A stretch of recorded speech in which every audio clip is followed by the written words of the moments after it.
Welcome, everyone. We're so happy to have you here with us today for this episode of Sihasin Hour.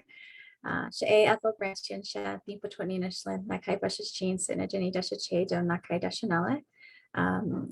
Sezizi Denasha, and I'm speaking to you from Kinthana at the base of Doko Sleed.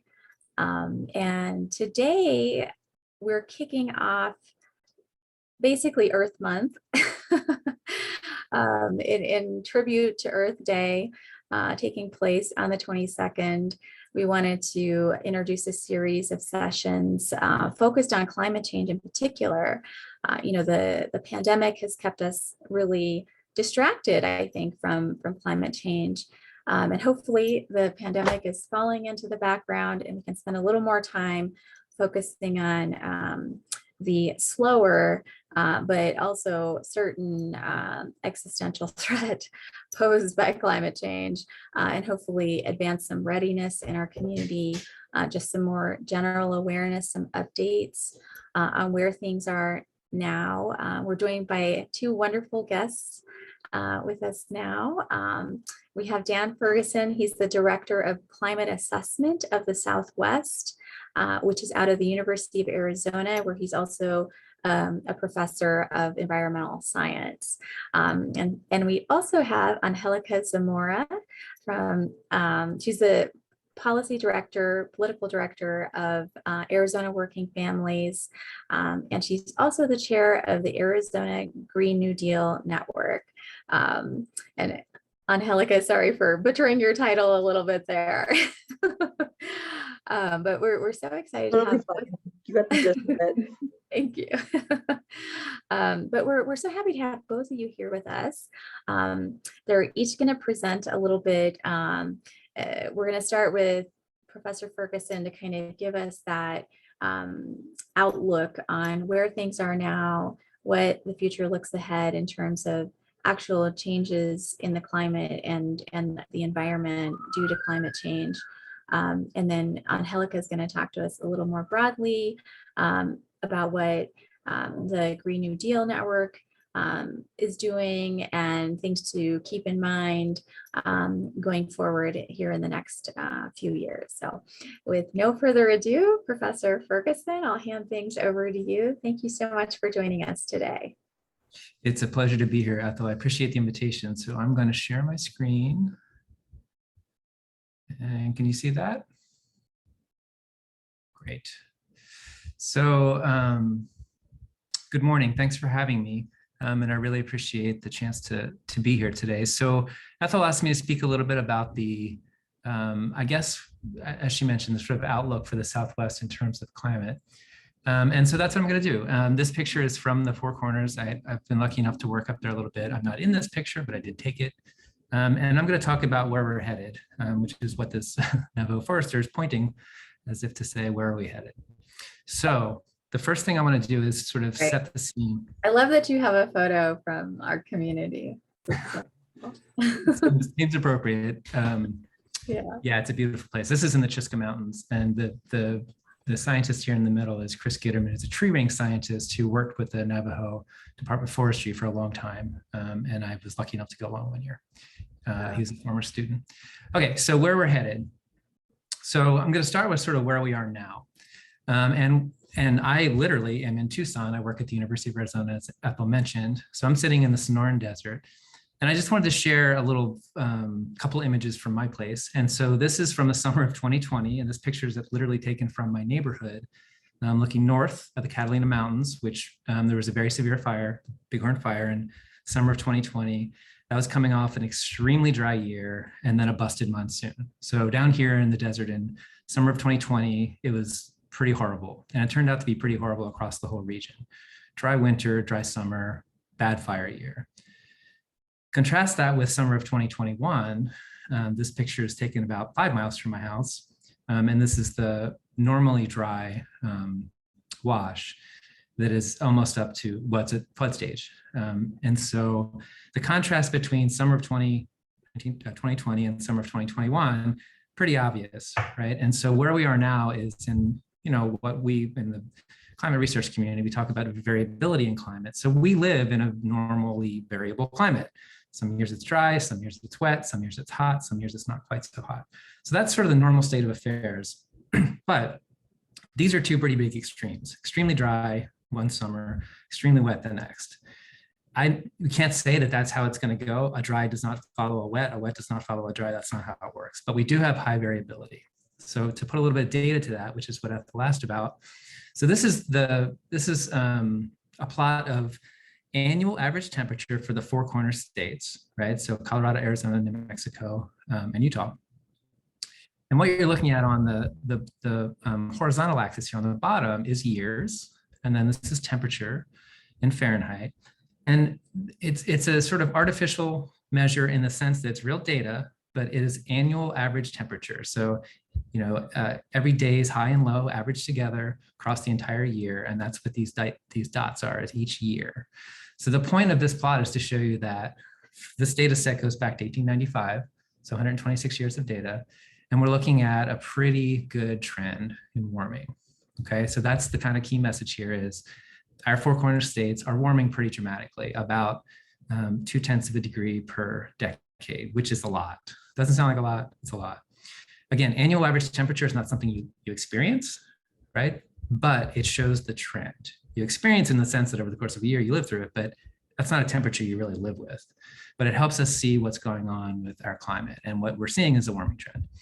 So you have a clear upward trend in temperature. And I want to point out that in 2017, in this data set, which is again, these four states, the four corner states, 2017 had the highest average annual temperature on record.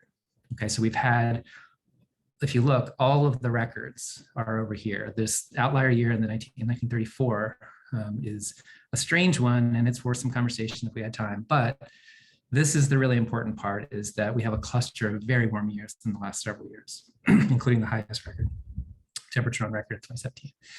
I also want to point out that in 2002, which is typically thought of as the peak of drought in our region, you can see that 2002 was a fairly warm year, but not the hottest year. But it was warm, and it was in the cluster of warm years. And if you looked at this in the context of what came before it, very warm year in 2000, pretty darn warm year in 2001, and then a pretty warm year in 2002. I'll get to why that's important in a second. But 2002 is a big part of the story of the Southwest, because that's really one of the worst single drought years we've seen in a long, long, long time. Okay, so this is precipitation, same idea, same data set, same states, the four corner states, 1895 to 2021. Again, the years are on the bottom here. And going up here is precipitation, same idea. This is total precipitation across the years. And in this case, there's a very slight trend downward, right? So we are seeing a little bit of a drop in precipitation, but it is just not very much, 0.03 of an inch per decade. That's not very much. That's not very significant. But what is interesting to note is this is 2002, again, this to the left here, this red circle.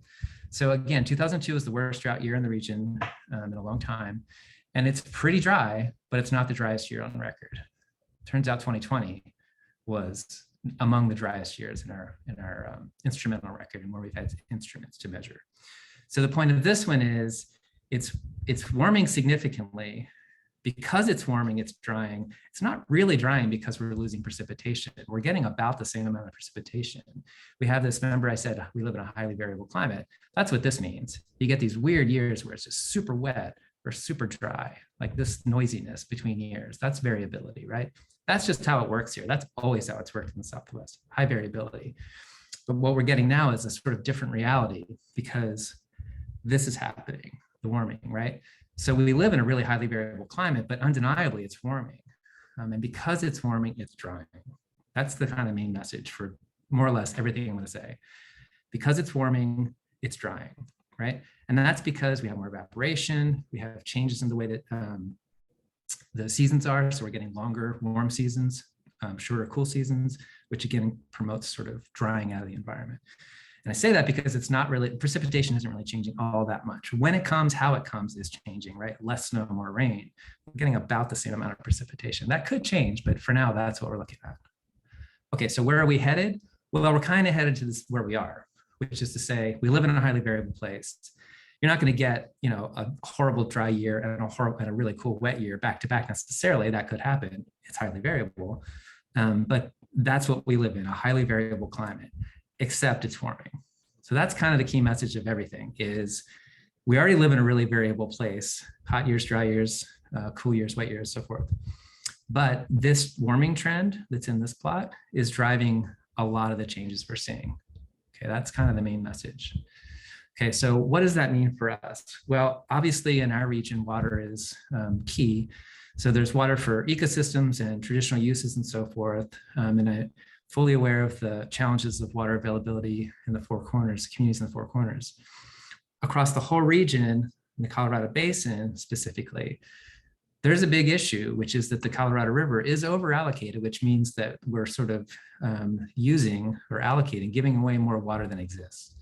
So as that critical sort of decision about what do we do because there's less water than there's commitments to the water, we're running into this problem, which is shortages on the Colorado River are happening now, and they're only really gonna get worse. Of course, the tribes in the region are caught in the middle of this for a whole lots of many reasons. Much of it has to do with a whole unjust system of water management and water allocation. But the net result is in 2022, we're living in a place that's drying out.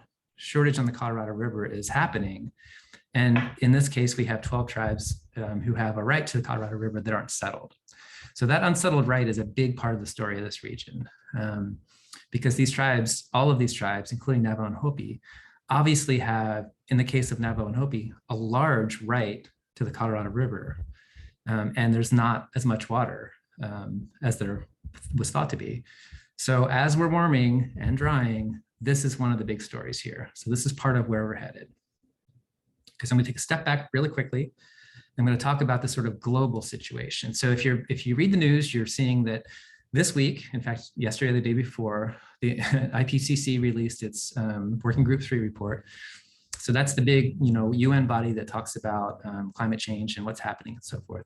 This figure is actually from the Working Group 1 report, which came out earlier. But the idea is the same, which is to say it's warming. It looks just like our region, except a sort of a different kind of, this is a different way of looking at it. So in this case, we're looking forward in time. Okay, so here we are about 2020, 2022. And this is modeled, this is real, what happened globally. This is the average global temperature. And this is showing, these numbers over here are showing the difference from the long-term average. Okay, in this case, the long-term average is the late 19th century. So we're already warming quite a bit from the end of the 19th century. Here's where we are now, approximately. Here's where we're headed. And the reason there's these different lines is this is based on different scenarios. So, Ethel asked me to think about sort of the next couple of decades, because that's when people, of course, that's when we live, that's the decisions we can make. Turns out though, this is one of the trickiest things to deal with in climate change science is just the way our system works, the global climate works. I have a box here around basically the 2020s to 2030s. So this is all models, computer models that are taking into account lots of different things and estimating where we're headed, right? In these 2 decades, you see they're all kind of saying the same thing. There's not much difference. The important thing about this plot is over here, these kind of cryptic numbers, very sciencey, sorry, but all they are is different scenarios of the future. It's just saying what happens if, right? And then you're treating the model to a whole bunch of different variables, essentially. It's saying, what if this happens, then this happens? What if this happens, then this happens? The important thing to note is these 2 lower ones, the ones that say SSP1, the 2 that say SSP1, are essentially very optimistic in saying that we will limit carbon emissions significantly here in the period that we live in right now, okay? In order for us to sort of get to this relatively safe space over here, we have to actually do stuff now. This orange line here is the more sort of like, it's kind of a bad scene, but it's kind of the line we're on. And you see you get to pretty significant warming by the end of the century, another 5 degrees Fahrenheit. And these are just really bad scenes. If we keep doing exactly what we're doing in terms of generating energy and so forth, that's kind of where we're headed. The important thing about this plot is what we do here right? And these 2 decades has enormous influence on what happens out here in 2100. So that's sort of the key message of this big global picture is this is the decision space, because see how they're all together right here? Like they're all basically saying the same thing where we live right now. If we make decisions that change that and we start moving away from fossil fuels, for example, which we're kind of doing, we have some hope of the worst impacts being lessened, right? If we keep in this 2020s and 2030s, keep doing exactly what we're doing now, we're headed for this really kind of steep path, says these models. Okay, so here's an interesting story that I'm not going to talk much about. It's not my area of expertise. I mostly work in climate adaptation, but I do want to point out that one of the big problems with carbon in the atmosphere, CO2 and methane, is energy production for electricity. So, and I know that it's a huge part, has been a huge part of the economy of the Four Corners, coal mining and power generation, and I realize that's changing. Well, this is part of what's changing. The yellow line here is coal. So this is US annual electricity generation, from the last 70 years. And what you're seeing is somewhat of a cleaning up of the system. Now, I realize this is not a neutral impact for the Navajo Nation specifically because of, and Hopi tribe, for the loss of revenue from the coal mine. But this is changing. Coal is being significantly reduced in terms of how we generate energy. Unfortunately, natural gas is increasing significantly. I mean, it's better than coal in terms of emitting carbon, but it's still essentially a fossil fuel. But what you do see here is this green line is renewables, and you see it is starting to increase significantly. And then nuclear is pretty steady, has been steady essentially since the 80s. So sort of where we're headed, this is an important part of it, because like I said, these are the 2 decades where we have to make our decisions and not have sort of the worst outcomes happen. And this is one indicator that things are kind of happening, but maybe not really fast enough. So, and this is what shows the maybe not fast enough. So this is a plot of, I'm sorry I have so many plots here, but I'm happy to explain these in more detail if you'd like. But this is looking at global atmospheric concentration of carbon dioxide. So this is from a mountain in Hawaii, a mountain in the Pacific Ocean, Mauna Loa, and that's where the US, that's our primary place where we have an instrument on top of the mountain that measures how much carbon dioxide is in the atmosphere. And this is, not a great story. And so you're seeing a very, very, very, very, very significant increase in carbon dioxide in the atmosphere. The reason that matters is that's why it's warming. It's warming because of this. And the important thing is, so where we are now, this is the latest, I just got it the other day. As of February 2022, there's 419 parts per million. Who cares what that means? It just means it's just a way of looking at how much carbon dioxide is in the atmosphere. So it's a significant increase even from last year. You'd think the pandemic would have changed things. It had almost no real long-term impact in terms of how much carbon we were producing as a globe. The important thing to note here is that pre-industrial levels, that just means before we started creating greenhouse gases, human greenhouse gases, we were at about 280 parts per million, and we're at 420 now. So this is not a great story. And I'm gonna go backward just one click. So about 350, about here, is where we sort of want to be in our safe zone. That's how we can keep our temperature from going completely out of into the highly dangerous place. Whether that's possible or not, who knows? I don't actually have a good answer to that. But back to our region. Oh yes, sorry, go ahead. I was curious about kind of the squiggles. Is that like we're using more, we're burning more fossil fuels during the winter, or? Oh, it's a great question, Ethel. I love that question. It's the planet breathing. So it's the seasonal cycle is what you're seeing, right? So during the time of the year when the Northern Hemisphere has trees growing and everything growing, it's taking up carbon dioxide into the system. And then as the winter comes and everything sort of dies off seasonally, you have a drop. So you have this up and down, up and down, up and down every year. That's what the red squiggly line is. It's essentially the Northern Hemisphere breathing. It's kind of interesting, isn't it?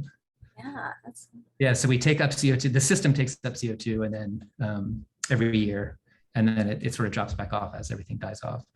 So yeah, it's a great question. And that's just that's just how the system works. That's just how the world works, how CO2 works in the system.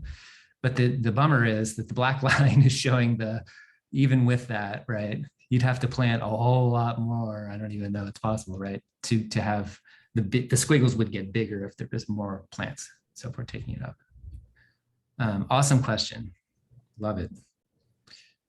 Did I answer the question? Yeah. Okay. So the key thing here for our region is a couple things. So in some ways, the warming is baked in. Okay, so what I showed you, those trends of warming, even in the one a couple slides ago that showed the global temperature, even if we turned off CO2 tomorrow, even if we all started using solar and there was no more coal-fired power plants, the system already has a lot of greenhouse gases in it that are going to be there for a long time. So the warming is baked in to some extent, okay? So we're sort of stuck with it no matter what for a while, kind of a long while.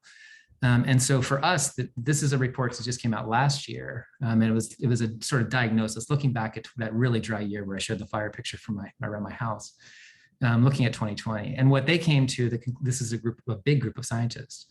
What they came to was, basically the warming that we're having, that trend that we're on, that warming trend that we've already seen that we know is still going to keep happening for many decades, that's going to lead to a change in how we get drought, basically. And so because it's warming, the odds of us getting significant drought are actually increasing pretty dramatically. That's more or less what this is saying. And I'll show you a couple more sciencey plots, but this one is fairly straightforward. This is very recent research, 2021, from a group that looked at the Southwest, and in their case, I think it was the Four Corners states. And excuse me, they took 2002, right? Remember I said that's like the real peak drought year. And they said, well, what are the odds going forward in time? So this blue, this orange, and this red is the same scenarios that were in that global plot I had a few minutes ago. So this blue one is the sort of optimistic, like we turn off CO2 soon, so we don't have that real warming at the end of the century. This is the sort of moderate one, the orange one. And this is the like, oh my goodness, we shouldn't do that, red one. These guys said, what happens how often would we get a 2002 like drought? What are the odds of that? So what's the risk of that happening going out in time? And what they looked at was the end of the 21st century. Because again, remember the spread changes as we get towards the end. In the middle, it's all about the same. So what this plot basically says is the odds of getting a 2002 drought in just historic record, this is what observation means down here, like what we've seen. And then this is going back a little bit further with paleoclimate research. But basically, the odds of getting 2002 are about 1 in 100, let's say, okay? With the optimistic scenario, that increases by the end of the century. Instead of a 1 in 100 chance of getting a 2002, we're into like 8 in 100 chance of getting 2002. But unfortunately, if we go full bore with the way the system is going now with energy creating so much CO2 in the environment and so forth, we're looking at as much as 1 in 4 chance of getting a 2002 drought year in any given year at the end of the 21st century. Not a great story. So this is the same paper. They did a slightly different, well, they did a completely different analysis. And what they did was, if you look at that record that I showed you, and you just looked at it for drought, 2020 to 2000 to 2020 is a very bad 2-decade period in the long-term historic record. That's a very dry period. Okay, so we're in, or we're just out of, I guess we're sort of still in. But they looked at that 20-year period, and same question. Okay, what does it look like? What are the odds of that happening at the end of the 21st century, of getting 2 decades of pretty darn dry conditions? What's interesting about this is it's like a coin toss. It's pretty high probability, up to 50 or 60% chance of, in the late part of the 21st century, that we're going to get a try to 20-year period like we've had right now. So that's kind of a drag. Even if you turned off all the CO2 tomorrow, you still get a really high probability of that. The reason I put an asterisk here is this is speculative. It's good science, but it's based on modeling. So looking at the end of the 21st century, we do not have a crystal ball. I have no idea what's going to happen, to be honest, right? This is just good mathematical models, the best science available. But the crux is the models that we use for looking ahead in the future for climate aren't good for precipitation. They're really good for temperature. They actually capture temperature change quite well. They're not very good for precipitation. So in this paper, they point out that part of the problem potentially with why this looks like this is high probability of these 20-year droughts is because some of the models are showing a real drop off in precipitation. We haven't seen that in the observational record so far. Remember, that was pretty flat. So who knows? But the point is that no matter what happens, we're looking at a higher probability of, like I said, the high variability we have now, except drier. That's more or less the outlook. And one very quick example of that, which I know is relevant to your group. So this is another study, recent. Colors are roughly, I mean, the scenarios are basically the same, but different way of doing the science. But the point is more or less the same. Red is like keeping CO2 going the way it is now. Orange is slightly more moderate. And this is about what happens to basically upper respiratory disease from dust, right? As we dry out, we get pretty bad air quality. And so this is looking at hospital admissions and then mortality. And they did it by decade. And basically what you get to is, because we're drying out, you do have a pretty significant health impact starting to accumulate as we're warming because of the dust impacts. So this is a pretty important story, because this one you can see that even by 2050, sort of mid-century, which is, you know, in many people alive now's lifetime, you're seeing pretty significant increases in potential for mortality from upper respiratory disease. Okay, so what can we do? I don't know. The answer is I don't know what we can do. So what I work on, what my group works on, is how are we going to adapt to this new Southwest? Because this new Southwest, we already have it. It's already here. So we already live in it. So what do we do? So, and what I mean by new Southwest, it's definitely hotter. It's definitely going to be a place of conflict over water and water shortages. And it's going to have these knock-on effects from the warming and drying, which is bad fire years will happen for sure. They always have, but they're certainly increasing. And we're going to have these dust impacts. And these are just a couple of the examples, right? But this is more or less the reality we're living in now. And all of these things I'm talking about are acute in the four corners, right? So the drying and warming up there is significant. And these dust events, of course, are very significant in that region. So I guess my take-home point isn't super uplifting, other than to say the region is going to transform. In fact, it is transformed. And it's more transformation is coming. So I think the question for us is, what do we want that transformation to look like? So we do have some agency, we do have some ability to work on community-based questions and problems and issues. How can we make our communities more resilient to this trend that I've just described? And the last thing I'll say here, and this is my very last slide, is that's what my group does here at the university. We're literally a funded group of scientists who work in our region, CLIMAS, the Climate Assessment for the Southwest. We work in the region, we work directly with communities on questions that are interesting to them, specifically on climate, variability and change, and specifically on what do you want this transformation to look like, and what can the research community do to help support the decisions you're going to have to make, right? So that's literally what we're doing. I don't have a good answer, to be honest, because it's actually place-based and specific. You know, what Navajo Nation needs, what the Hopi tribe needs, what specific villages within, with specific chapters within need. It's really quite dependent on what's going on there, right? And so that's why we take this approach, which is community by community to the extent we can. I think I went a little bit over. I'm sorry about that, Ethel, but I am done. Yeah, no, that's great. Wow. And I would encourage, I'm happy to have you share these if you would like to, but anybody can reach out to me with questions or to talk about what we do. I'd be happy to chat with anybody. Wonderful, wonderful. Thank you so much for giving us that update.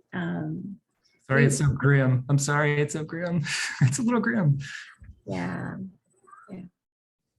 Sadly, that was expected.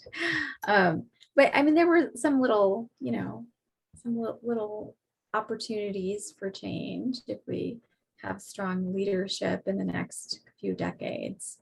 There are. And truly the point that I tried to make there at the end, there are many of us in the research community who really do, our goals are working to help communities be resilient. So we are literally a resource in this region for that. That's wonderful. I'm so curious. Well, I'll save my questions for later. But yes, thank you so much for your presentation. And I am eager to turn to questions. But we have Angelica Zamora with us to give us a little bit of some insight on, what are some things, especially that political leadership could be doing to put us on the right path, to mitigate damages, to improve outlook as much as that's possible. So Angelica? Yeah, absolutely. Thank you so much, Ethel, for having me. So I just wanted to like add on to like Dan made. He said, you know, we are preparing to make our communities more resilient. That really resonated with me because like our communities are already resilient, especially the indigenous tribes. They've have survived all of the things that, you know, they've had to go through. And I think at this point, like people don't realize that like when the state is uninhabitable because it's too hot and there's no water and fires are just raging everywhere, like the tribal nations will still be here because this is a sacred land, right? It is a connection to this land and they will not move, they will not leave. So really like shifting over to an intersectional lens has really been like at the forefront of our works. Yeah, I just wanted to transition into that. So so Dan was like, what can we do about it?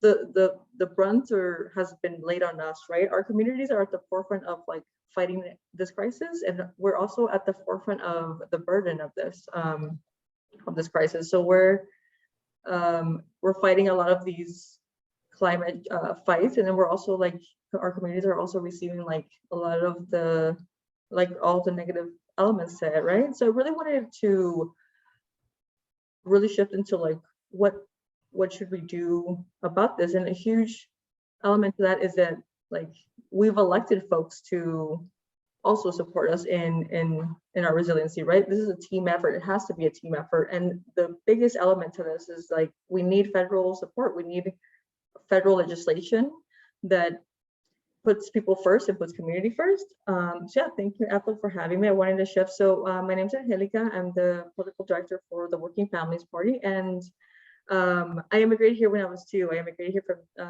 from Mexico. I'm also like indigenous Oaxacan descent. So I was very lucky. I had a father who had great taste in states, and he chose Arizona. So I was very fortunate enough to grow up by the sunsets and the mountains and just be in all of its natural beauty. And I was also fortunate enough to have a father that loved to travel and loved to explore and chose Arizona. You know, at the time that we immigrated here, it was a very racist. I mean, it's still somewhat racist, but it was a very racist state, and people told him, don't go there. It's insanely hot and they don't want you there. But he was a huge hiker and decided, you know, to move to Arizona because of the natural beauty and because of the opportunities to instill that need of travel into his children. He knew that like there was lessons in the nature, and he wanted us to learn about them. And not only did we learn about just the natural wonders that Arizona offers, we also learned about its people. He was huge on tribal and indigenous like communities, and every time we went on an adventure, he would tell us there's 2 things to remember whenever you go anywhere new: respect the land and respect the people. You are a visitor here, and that in our travels and in our hiking adventures, it deeply rooted my core of serving my community and protecting that I saw, right? I just wanted to really protect it. So, you know, hearing the science, it never gets old. You know, my work is in policy, and I have scientists after scientists. And, you know, if I got 10 cents for the amount of times that Arizona comes up within national conversations, it's never good, right? I just always just like kind of like, oh no, here we go. But this is my home. Every time I travel back to Mexico, I feel like a stranger. I feel like a visitor. But every time I fly back to Arizona, it is my home. It raised me. I'm a true Phoenician. I've only lived in Phoenix. I've never traveled for school, for anything. So this state made me who I am. It made me resilient. It made me a fighter. It made me the woman I am. And a huge element of that are the people that are here. People like the communities that Ethel's fighting on behalf of. So I just wanted to share a little bit about my story. And now transitioning on to more like a federal update. I know Dan resonates with this, that we're the bearer of bad news, right? But it's not helpless, and we're not helpless. Like the people can organize and we can like hold people accountable. Like enough is enough. On the federal level, so Topline, I wanted to do a quick little update and kind of go into some context because this is political jargon and I don't want to get like, I don't want to confuse folks. So just frontline and then going into like some context of what's gotten us to this moment. So Topline, folks on the Hill are anticipating a renegotiation on the reconciliation bill to possibly be introduced into coming months that would have Manchin, who was a huge barrier on Build Back Better buy-ins and would largely focus on climate investments and some healthcare investments. It has not officially been introduced, but national progressive groups like ours, the Green New Deal, are preparing to respond based on its real-time analysis of the bill once and if it comes out. We understand that renegotiation bill will likely not be as comprehensive as needed, which we're expecting, not as comprehensive and robust as Build Back Better, right?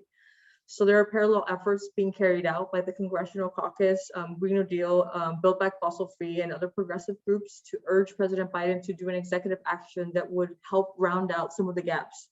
A key executive action, key executive action being called for declaring a climate emergency, which has received broad support from frontline progressive groups. So basically, like, you know, we're going to be negotiating a federal rescue plan, and then wherever there's the gaps, we're urging President Biden to take advantage of the state, House, and the Vice President and President being all Democrats to fill in that gap with an executive order. So a little context, it's critically important for our climate care and justice and jobs to be the priority at Congress, right? We wanted to pass legislation this year that invested in our economy and our future. Democratic control of the House and the Senate is at risk in the November elections. If Republicans win either chamber before major investment legislation passes, it will be at least 2 more years and possibly much longer before there's any opportunity for such legislation with catastrophic consequences for the United States climate goals, as well as our job, care, and justice priorities. So we obviously, we don't have 2 years. Dan brought up like our water reserves. Arizona definitely is like feeling a lot of the effects. The Senate is currently evenly divided between Democrats and Republicans, with Vice President Harris casting the deciding vote. Unless it is overturned, the filibuster rule that requires 60 votes for legislation limits what Senate Democrats can pass without Republican support. But the Senate's reconciliation rules means that the filibuster doesn't apply to spending bills, which can pass with bare minority support. This means we continue to have an opportunity to win major investments focused on our priorities. The Build Back Better Act stalled. It was the recent federal legislation that did not pass. It stalled in the Senate after passing the House because West Virginia Senator Joe Manchin, a Democrat, and thus one of the votes needed, declared he would not support it. That said, Senator Manchin continues to signal that he is open to major legislation via the reconciliation process, though it would likely be a new legislation, including some but not all of the elements of Build Back Better. It's called something different. Notably, Manchin continues to say he's open to hundreds of billions of dollars of climate and clean energy investments as part of such bill. This means we continue to work to pressure senators to get the job done, as well as to ensure that the White House maintains a focus on passing such legislation that delivers on climate care, jobs, and justice priorities. It also means that as we move through the year, the urgency will increase. Democrats will not be able to move any legislation via the reconciliation process if they lose their razor-thin majorities. This is our last and best shot at passing any major federal climate legislation. So this is the moment. November really will be an urgent, everybody will be looking to that deadline or to that election. And I think maybe you can like do a note at the end about, because you did an amazing presentation about just the amount of barriers that the tribal nations have to do to pass their vote, right? And the misinformation and like hoops that on someone that lives in the Maricopa County has to do to just vote. They're just like quantified because of like, being at the Navajo Nation and just what they have to go through. That'd be also like a great little note to talk about. So Biden, basically Biden has to take bold action by declaring a climate emergency and investing in real energy and actually serving the dependence of fossil fuel economy. Indigenous frontlines, the youth, grassroots-led movements have all been demanding that federal fossil fuels Leasing program be reformed to ensure that communities have equity to access to clean energy grids and participation in planning processes. It's important for the administration to adopt these principles. Environmental justice movements have thoroughly implemented at their center frontline communities and equity to further meaningful climate solutions, meaning that if those that are most affected by the climate crisis are not being a part of the process of creating the policy, then you're a part of the problem, because how can you know what these communities have when we're not uplifting their lived experiences? And I'm sure, and the Navajo Nation has faced this many times. So one key element that a lot of folks are having, is like causing confusion, is like the word just transition. Like, what does it mean? And why are we so urgently asking that every policy or climate legislation is aligned with just transition? So Black, Brown, and Indigenous communities, as well as low-income communities of all races, have too long bore the brunt of pollution, unemployment, discrimination, inadequate healthcare, unequal access to resources, and more.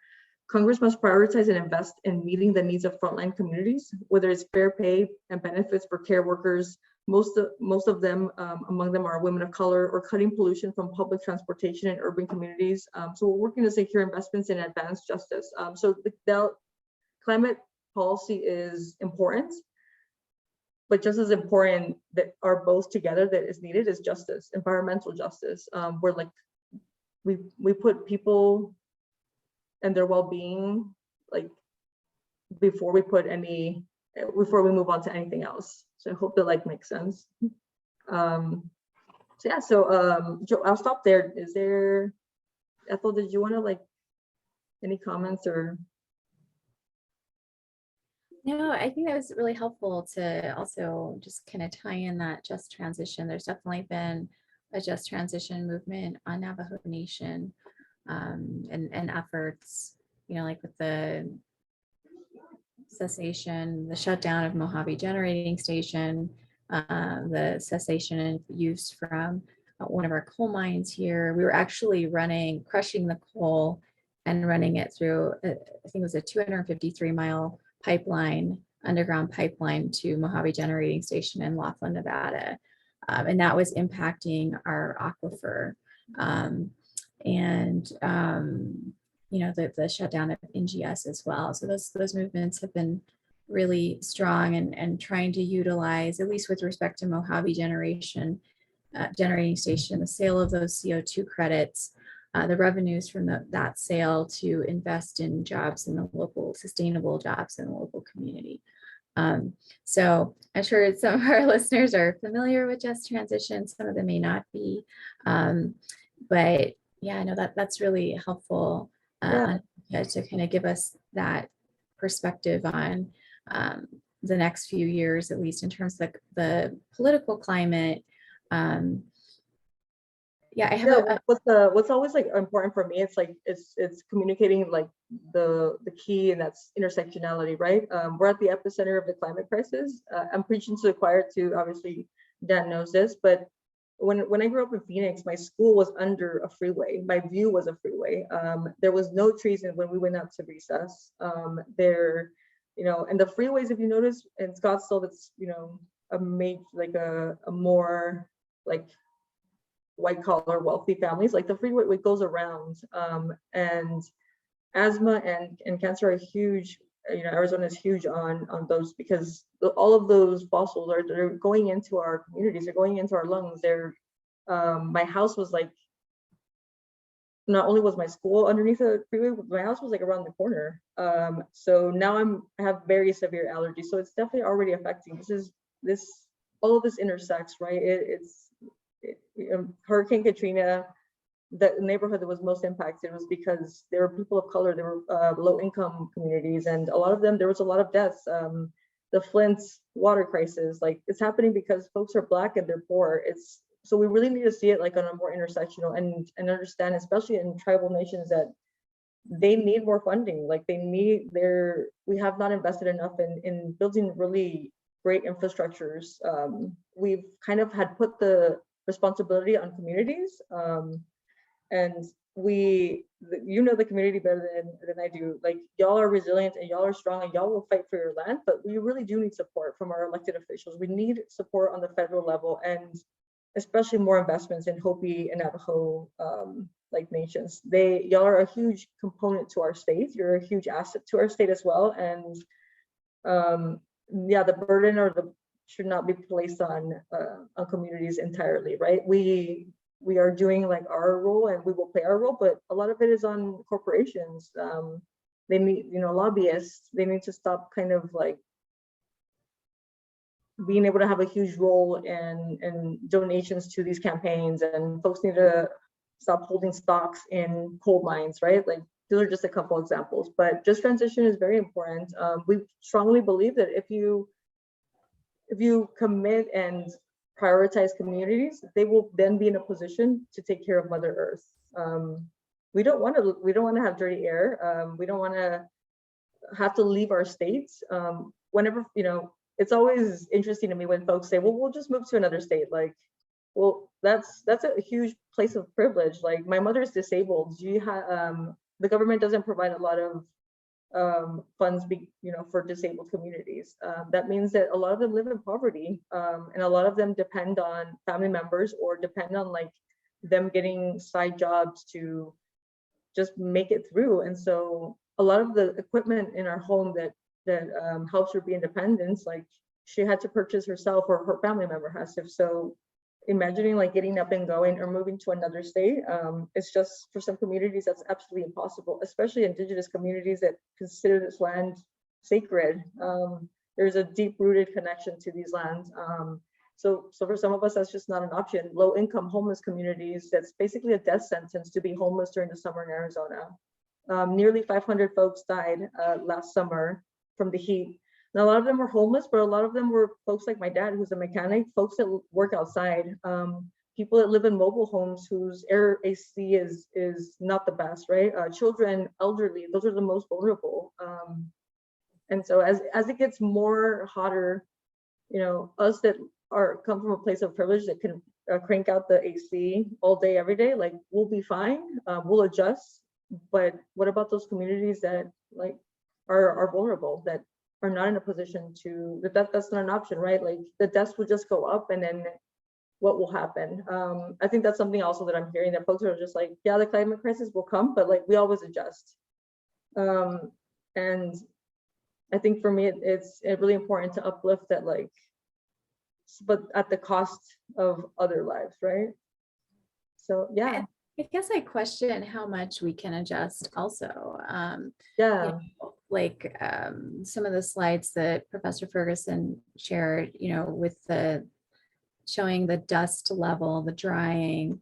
I mean, just like personally, I've experienced in the last few years, just a greater consciousness of how dry the air is that I'm breathing. Like, at what point does the air become too dry to be able to breathe it without some filtration, some moistening system, and then also just notice like more irritation with my skin, like needing to hydrate my skin more frequently, yeah, it's just been really different than it has been in the past, or just like needing to hydrate more maybe I'm just describing the aging process now. Oh yeah, and that's why like research and science are so important. I think in climate, the Republicans have used science as a way to kind of diminish or kind of like even poke fun at, like, yeah, they're a bunch of hippies and this is fake news, like science. And it's like, no, it's actually like science, right? That there's an importance, and there's really a lot of power that comes from like, the studies that Professor Ferguson does. It's that like we really need to like make sure that folks have this information, because you're right, as well, like things are changing, and we really need to educate our communities that like they're at risk, right? A lot of folks didn't know that they were going to get asthma because all of these toxins were going into their children's like lungs. And it's great to keep informing the community of like, as our state starts to change, like what does the science tell us about how this is going to impact our lives, right? Yeah, and I worry and I don't know, Professor Ferguson, if you have any information on this, but like those dust storms that Phoenix is starting to experience, those have been happening on Navajo Nation for a very long time. I could remember when I was a child, in Loop, there would be those walls of dirt just moving across, and you'd have to run inside. If you're wearing shorts, it hurts your legs when the dust hits you. And then when I was teaching in Sebadelkai after college, which is pretty close to Loop, you really could see it, like the wind hitting those dry riverbeds and just picking up all of that sediment and moving. It was much, much worse. I just worry that maybe the impacts are happening more quickly on Navajo and Hopi nations. I don't know if there's any data on that.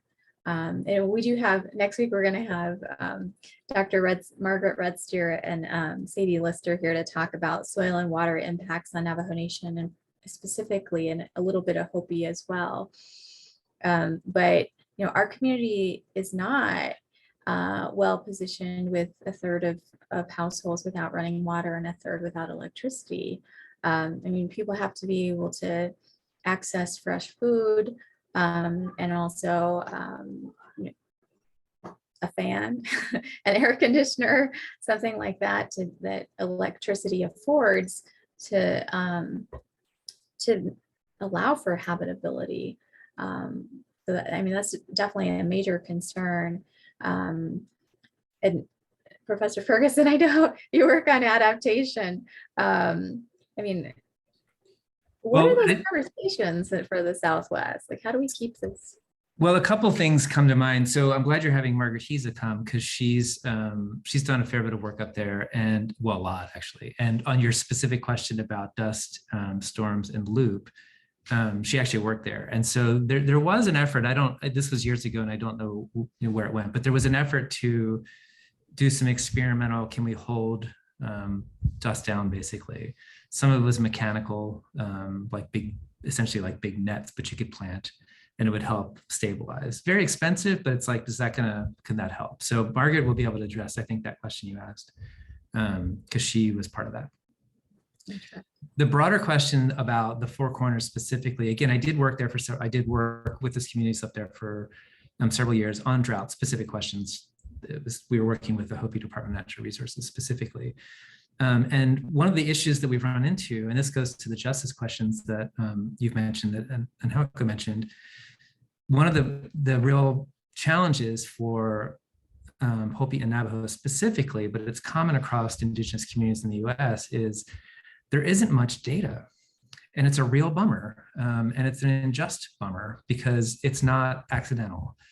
And so the challenge that we face, scientists working with communities that don't have good access to good data, I don't know. Like there's literally, we found that when we were doing drought work in the Four Corners, Hopi and Navajo together, the lands managed by those communities, it's the size of South Carolina. It's a state worth of land.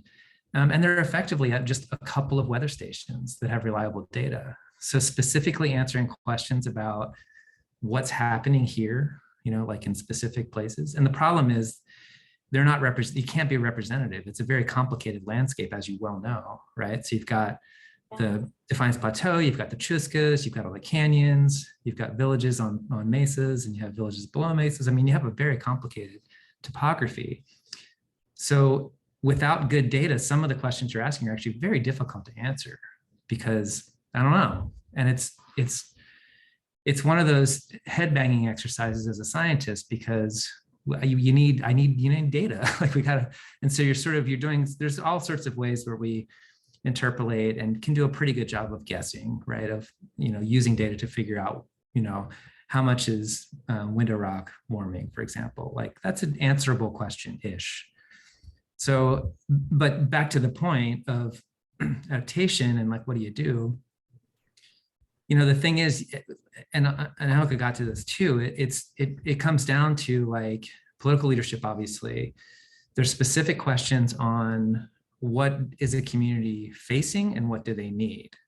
And what do they need can be, in many cases, my community is not super relevant. We can be, right? It's not science sometimes, because what I told you is the story, right? It's like it's warming and drying. We can help with specific analyses to help about decisions like for flooding, because flooding is changing too, right? So we're getting more intense storms. So you wind up, even though it's warming and drying, you wind up with more intense storms. Well, we can answer questions about how big of a culvert do you need or something, right? So there's specific things we can do, but it's a real nexus kind of question of like, what does a community need from political leaders? What do they need from the science community? What do they need from grassroots community organizations? What do they need from, in the case of the Four Corners, elders? Like, for example, because traditional plants are exposed to this, right? So like, what's the community's concern and how can we help support those kind of decisions? So these adaptation questions are very complicated and they're workable. It's just, it takes a lot more collaboration than normal sort of science. And that's what we're in for, but that's what that's what my group does, but that's kind of the issue is it's very difficult to address like, what's the broad adaptation answer? Because it depends in a real way. And, you both mentioned and Ethel, you mentioned a few times, the lack of access to drinking water, to reliable drinking water and electricity, specifically in Navajo Nation, is a big thorny issue for long-term viability, right? And there's been work done here at the University of Arizona. Loop, I think, actually was a partner community, where there was an engineering group looking at installing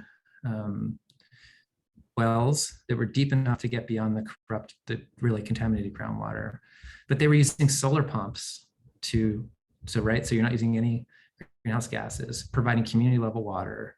And then, does that help? Can you, since you would already have that sort of infrastructure at the village level, could you scale that and provide solar electricity too? So there's thinking that is happening. But it still comes down to money and political leadership and, our communities who aren't typically part of the conversation. How do we engage them and bring them into the dialogue? Because that's what it comes down to. Yeah, like, I totally agree. I just wanted to add like one point, like something our group is doing is like we're building a coalition. So one huge component to, especially Indigenous communities, especially the Hispanic community also, is trust, right? You can't just a lot of organizations mean very well and they want to provide resources, but so have every other, like it goes back to the pilgrims, right? Like, let's have a feast and that's like the top level of it, but trust is a huge component to it. And the way that you build trust is through actions. Something that our coalition wants to focus on and invest heavily on is putting the impacted like at the front line. So uplifting their lived experiences, making the environmental movements more accessible and like more approachable. Climate is a three-headed beast. There's a huge science component to it, but we really do need to find solutions about making it accessible to all communities, right? Translation, language justice, really making it so that folks want to be a part of it, because they do want to be a part of it. We're just not asking, right? We're not making it accessible. We're, to your point, Professor, like we're not creating opportunities in which folks can really engage in it without it being too complex. So we really need to find answers. And I think that the huge part is engaging, but also partnering, also having them lead the movements because of their lived experience. So making the environmental justice like movement a little bit more diverse, because traditionally it's been led by a lot of like white environmentalists. We need to really start to shift our approach, that if we don't make we're only as powerful as the people that are a part of a movement, because the corporations have the money, they don't have the people, they have the money. That is their weapon, and that is the way that they get away with a lot of, right? They give a senator or a congressman like a lot of money, and that is their power, but we have the people. And so we really need to find out how are we going to engage the people without like putting a lot of the burden on them to solve these solutions, but how do we also like mobilize them so that they can like fight back against like these atrocities that are happening. So it really is a system and structure place, but our role is just really to engage communities, is to empower them, is to, don't let them forget that like this is their home and like they do have a voice and they do have power. So education, bringing folks into the coalition, like, and having them do the work, right? Not like give us your expertise and then okay, we'll do the work. It's like, why don't we also include them in all the processes, not just the table. We just don't want your guidance, we also want you, like, how do we uplift them, give them grants so that they can go on and do it too. Yeah, I think we're at time, so I'll pass it back to Ethel. Oh gosh, I really wish we could chat some more. Like one of the things that is kind of in the back of my mind as we're having this conversation is that, a lot of our Indigenous communities, and we're from this land and we've learned how to live on that land without water and electricity.